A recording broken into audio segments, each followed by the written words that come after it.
اب ایک ضروری بات وہ یہ کہ ہمارے لوگوں نے جو ہے وہ دین صرف عبادات کو سمجھا ہوا ہے۔ وہ یہ سمجھتے ہیں کہ شاید 5 وقت نماز پڑھنے سے ہم پکے مومن بن گئے، یا جو ہے وہ تہجد اور اشراق بھی ہم پڑھتے ہیں، چاشت اور اوابین بھی پڑھتے ہیں،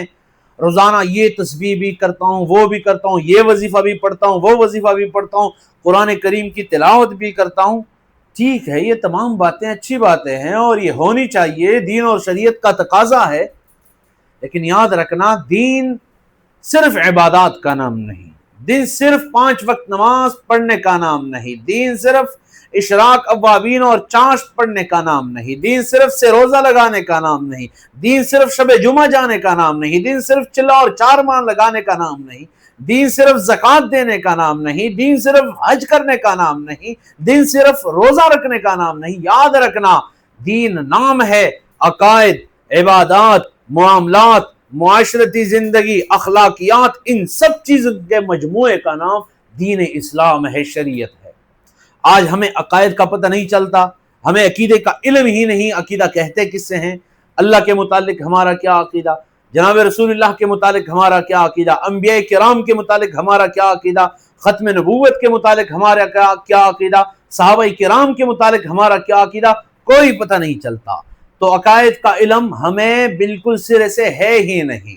اور دوسرے نمبر پر میں نے عبادات کا ذکر کیا، عبادات کے اندر تھوڑی بہت دلچسپی رکھتے ہیں ہم اور عبادات کرتے بھی ہیں۔ تیسرے نمبر پر معاملات بھی ہمارے جو ہے وہ صفر ہیں،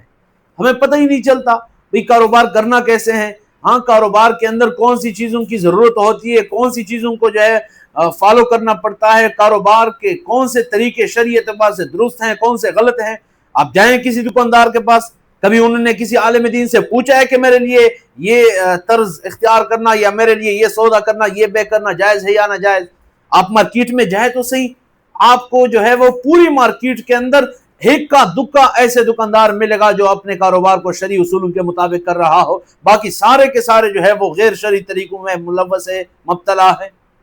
ہاں آئیں اس کے بعد معاشرتی زندگی کی طرف آئیں، معاشرتی زندگی میں ہم صفر ہیں۔ ہاں آپ کے پڑوسیوں کا کیا حق ہے آپ نہیں دے رہے ہیں، آپ کے گھر والی کا کیا حق ہے آپ نہیں دے رہے ہیں، اپنے والدین کے ساتھ کون سا رویہ اختیار کرنا ہے آپ وہ رویہ اختیار نہیں کر رہے ہیں، اپنے بھائیوں اور بہنوں کے ساتھ کون سا طریقہ یا کون سا رویہ اور کون سا سلوک کرنا ہے آپ نہیں کر رہے ہیں۔ کوئی بھی حق جو ہے وہ آپ کے عزیز و اقارب کا جو آپ کے ساتھ متعلق ہو اس میں آپ بالکل صفر ہیں۔ 5ویں نمبر پر آ جائیں اخلاقیات، آپ کی اخلاقی زندگی، آپ اپنے باطن کو جو ہے وہ کن